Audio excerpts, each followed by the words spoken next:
प्यारे बच्चों, सुप्रभात। आज हम प्रेमचंद के फटे जूते पाठ पर चर्चा करेंगे। सादगी और पवित्रता से बड़ा आकर्षण भला क्या हो सकता है, परंतु आज की पीढ़ी दिखावे और चकाचौंध में लुप्त होती जा रही है। परिणाम स्वरूप यह मानसिकता उपजने लगी है कि हृदय भले सुंदर हो या ना हो, वेशभूषा अवश्य सुंदर होनी चाहिए। इस बात को समझ लेना आवश्यक है कि हर चमकदार वस्तु सोना नहीं होती। समाज में बढ़ती दिखावे की प्रवृत्ति की कुछ इसी चिंता को व्यक्त करता है प्रेमचंद के फटे जूते निबंध, जिसमें हरिशंकर परसाई जी ने प्रेमचंद के व्यक्तित्व की सादगी के साथ एक रचनाकार की अंतर्भेदी सामाजिक दृष्टि का विवेचन करते हुए आज के दिखावे की प्रवृत्ति तथा अवसरवादिता पर व्यंग किया है। प्रस्तुत पाठ में सुप्रसिद्ध साहित्यकार प्रेमचंद जी की वेशभूषा तथा उनके जूतों के माध्यम से एक ओर जहां प्रेमचंद के सादगीपूर्ण उच्च विचार को पाठकों के सामने प्रस्तुत किया है, वहीं समाज की अवसरवादिता, दिखावटीपन, धोखेबाजी की प्रवृत्ति पर करारी चोट की है। लेखक के सामने प्रेमचंद की एक फोटो है जिसमें वह अपनी पत्नी के साथ हैं।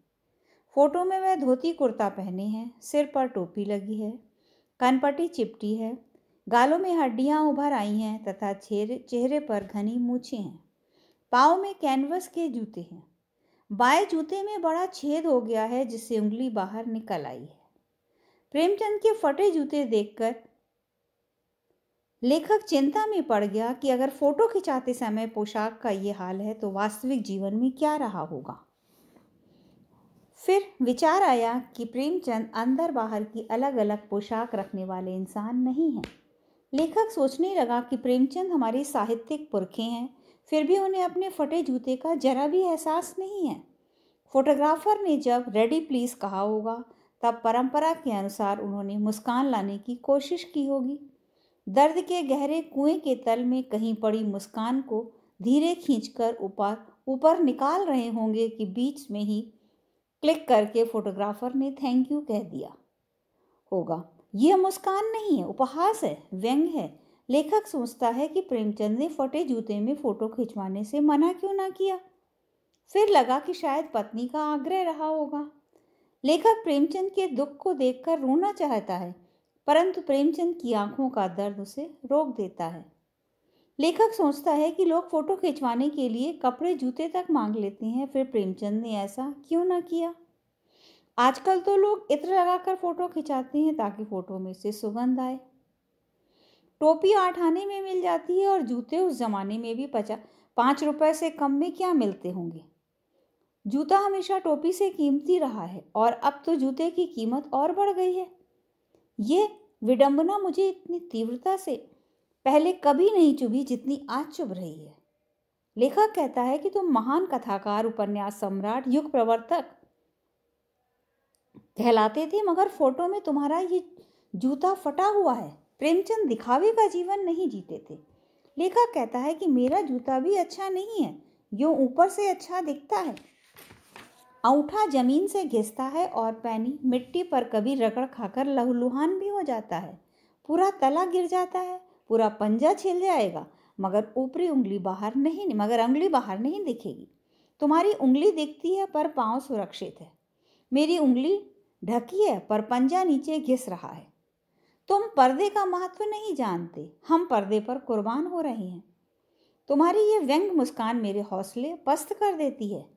क्या होरी का गोदान हो गया? क्या पूस की रात में नीलगाय हल्कू का खेत चर गई? क्या सुजान भगत का लड़का मर गया क्योंकि डॉक्टर क्लब छोड़कर नहीं आ सकते? मुझे लगता है कि माधव औरत के कफन के चंदे की शराब पी गया।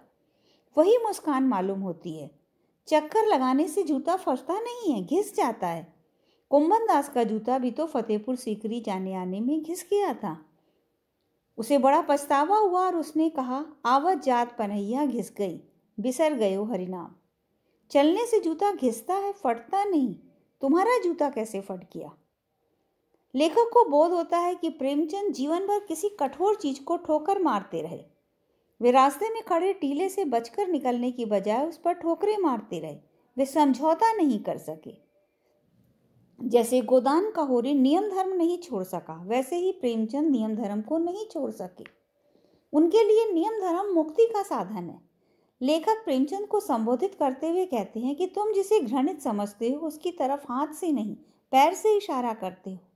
मानो कह रहे हो कि मैंने तो ठोकर मार मार कर जूता फाड़ लिया, उंगली बाहर निकल आई पर पांव बचा लिए और मैं चलता रहा, मगर तुम उंगली को ढकने की चिंता में अपने तलवे का नाश किए जा रहे हो। तुम चलोगे कैसे? प्रेमचंद ने सामाजिक कुरीतियों को इतना घृणित माना कि पैर की उंगली से उसकी ओर इशारा करते हुए दूसरों को भी इससे सावधान किया।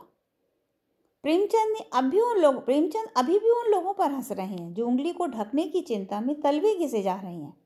प्रेमचंद ने कम से कम अपने पांव तो बचा लिए, परंतु लोग दिखावे के चक्कर में अपने तलवे का नाश कर रहे हैं। अतः लोग ऊपर से अच्छे दिख रहे हैं परंतु भीतर से खोखले हो रहे हैं।